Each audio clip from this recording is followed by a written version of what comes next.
back and thanks for staying tuned with us. This is our second conversation for this morning, and it's all about building climate resilience with a historic accreditation. And we have joining us to tell us all about this momentous occasion, Mr. Henry Anderson. He's the CEO over at DFC, as well as Ms. Veronica Manzanero, who's an environmental specialist over at DFC, and my brother Leroy Martinez, who's the acting director of the Climate Finance Unit in the Ministry of Economic Transformation. Good morning. Good morning, gentlemen and lady. Good morning. Morning. It's a pleasure having you.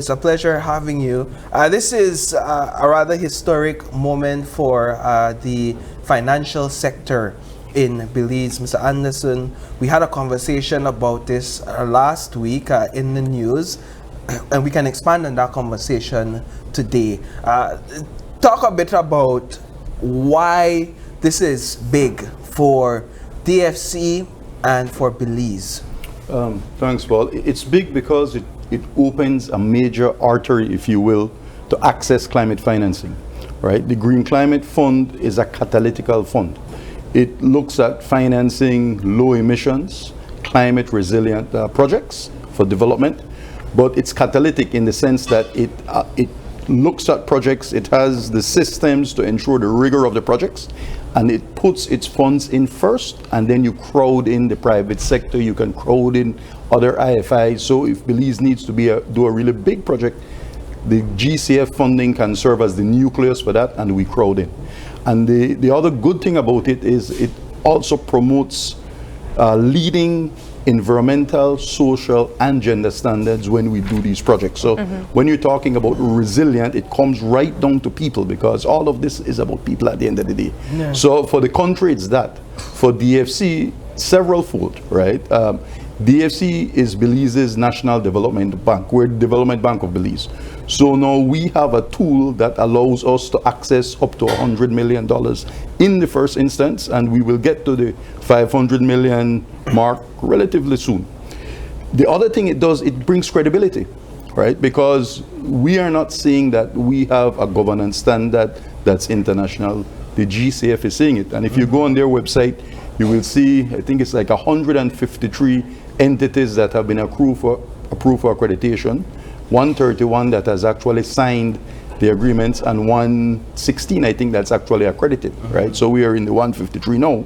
We go through the process, but when you look at the whole world, that's a very small group. Yeah. So it tells you how, when you go down that journey, there's no guarantee that you come out at the end, at the finishing line, right? When you look at the world, it's a huge thing, but when you look at the number of institutions in the world, then you're starting to think bigger picture, how significant this is. But when we speak about accreditation, I believe we're talking about meeting a standard that has been set. But this standard doesn't come out of nowhere. Right. This fund doesn't just come out of the sky. There's a reason why this fund was established. Can we talk a bit about why this fund was established, and perhaps how it ties into global financing, if you would, with climate issues?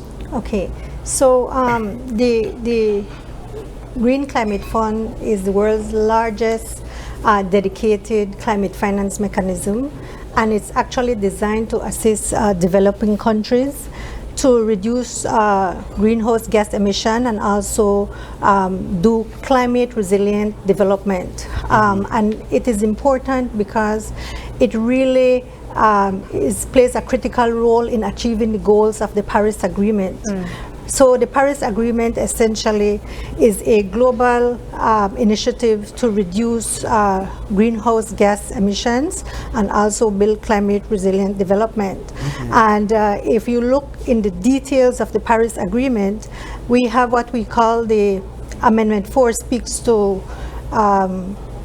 the countries having or making climate commitments, and these climate commitments are renewed every 5 years. The lead on the climate commitment is the Ministry of Sustainable Development.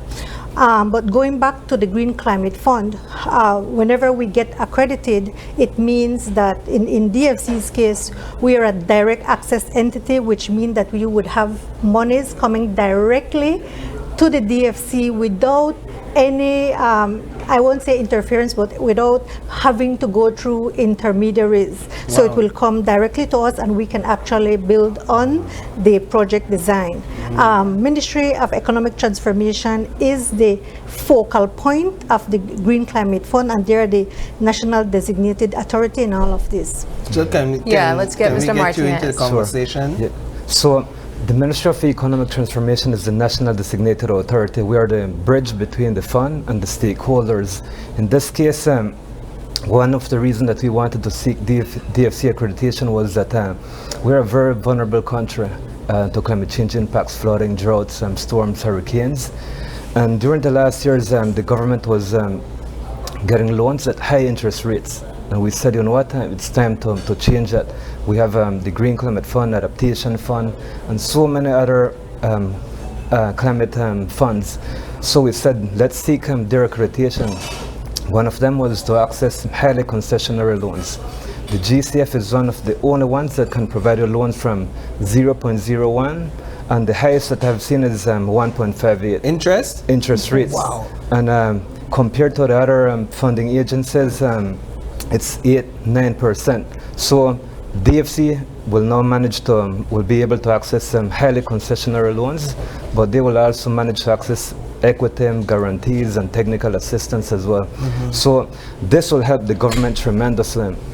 My goal and the government goal is that DFC needs to provide that highly concessionary loans to the private sector as well, so that we can benefit as much as possible. When we say private sector, who are we speaking to? Because I imagine there are people tuning in right now thinking that they would like to know how they could benefit from it as well and access this. Okay, so a couple things. We're looking at projects up to 100 million. Okay. Up to 100 million Belize dollars, right?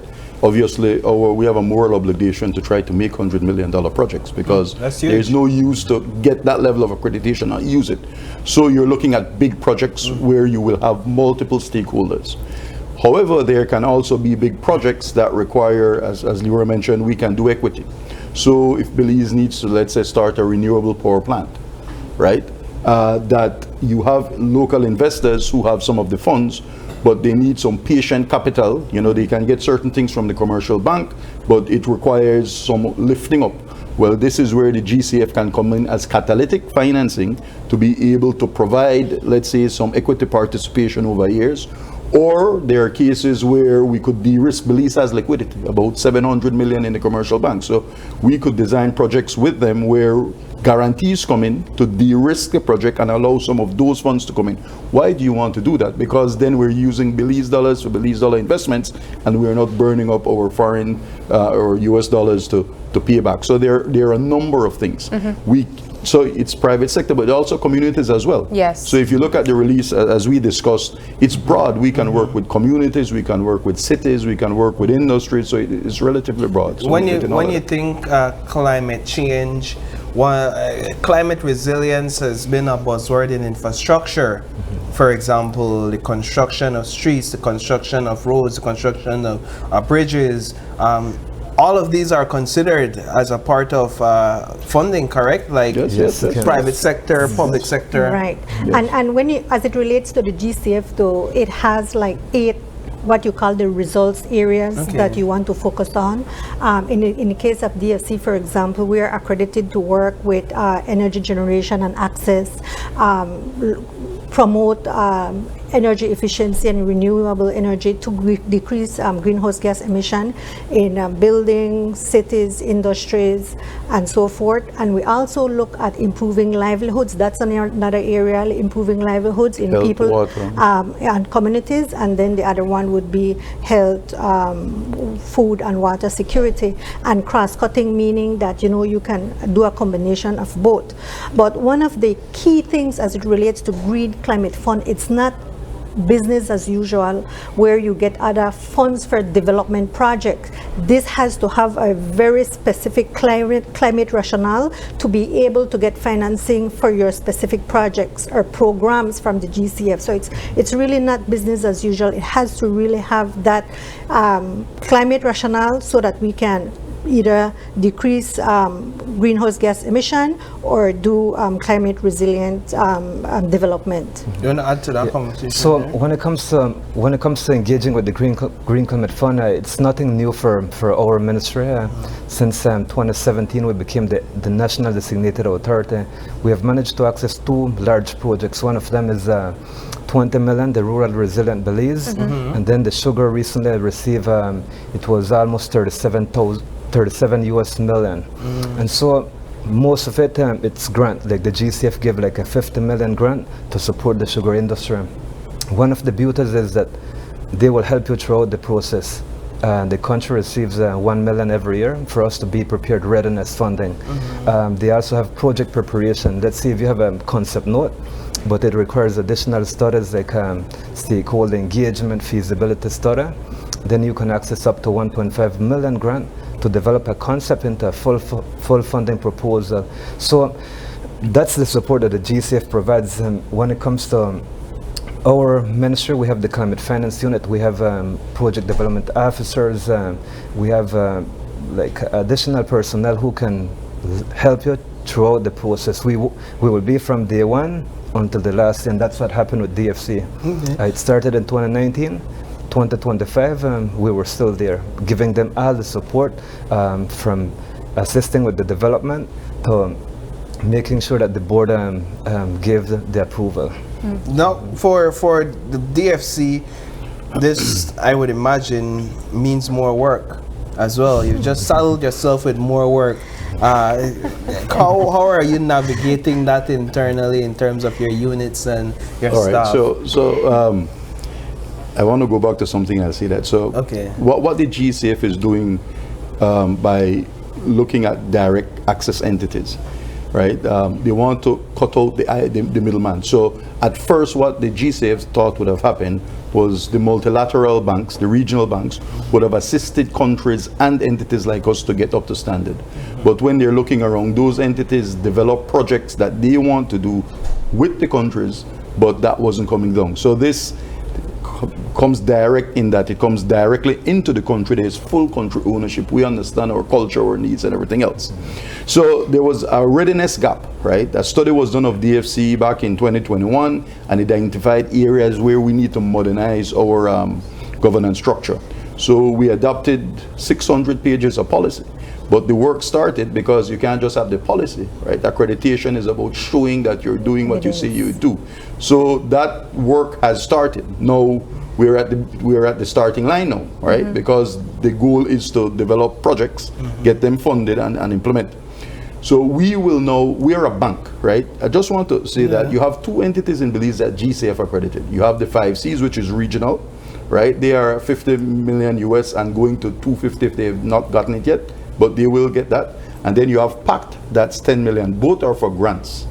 As the development bank, we can do the other financial instruments that we discussed. So we complement those. And what this means now is that we will strengthen our capacities to execute what we need to execute. Some of that will be training people in-house, bringing people in, but our view is to collaborate, right? So as Leroy mentioned, he has certain talent assets. Then we won't want to duplicate that because we're one tiny little Belize. If we can bring all of the assets we have and bring it like a laser and go after the money, then that's what we need to do, right? But what everybody needs to understand that DFC, like PACT and 5Cs, we are partners now with GCF to carry out the GCF mandate. Right. So it's a balancing act, and it's not Belize's money, right? It's GCF's money, and they have their rules and they have their objectives that they want to invest to see. So it's very rigorous, right, accountable and transparent, meaning when we go to and you develop a project, correct, it has to be sound. It can't be that we wish for this or it's manna falling from the sky. No, it's not. And if that, it's rejected, right? it's not rejected from the DFC. Well, it depends because we can't take foolishness. Correct. So we have to collaborate here. And when I say we, it's not only DFC, but government as well, and with the private sector to ensure that what we put up is rigorous. And that's why, as Leroy mentioned, they provide the support to ensure that you go through that. Now, as a bank, we understand what rigorous is, and as we learn that ecosystem, we will know how to navigate. But that support is, I just wanted to add that support is provided by the Green Climate Fund and government of Belize as well. So we can assist them in developing those proposals. And then you asked a very important question, because our main objective of our ministry is to generate employment. So if they get more work, it's better, because we want to generate much more employment for the people here in Belize. And then we want to bring much more foreign exchange.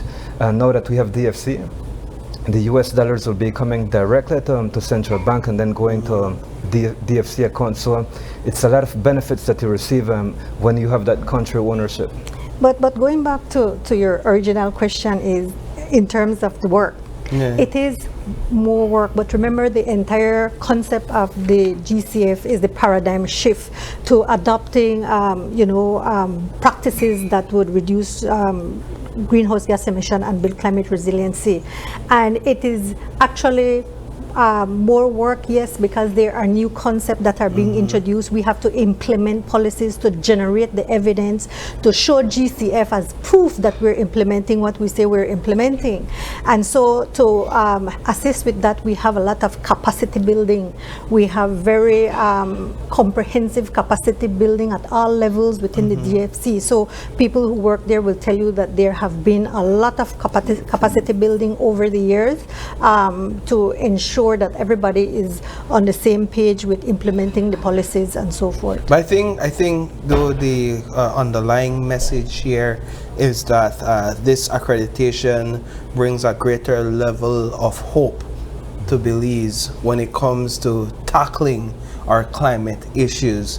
Whereas in the past, this facility may not have been available, or these funds may not have been available through this medium to really address some of the challenges that we face. Of course, you have PACT and you have 5Cs, but now here you have another avenue for us to say, all right, let's get our hands and feet dirty and tackle these climate issues once and for all with this fund. Would you agree with that, that hope is the underlying message here? Well, at DFC, we say hope is not a plan. So we are not purveyors of hope. We see opportunity. Okay, good. Right? And as we mentioned earlier, we bring the other financial instruments to complement PACT and 5Cs, right? So Belize as a country now have a suite of financial instruments, which means that we can structure projects the way we need to.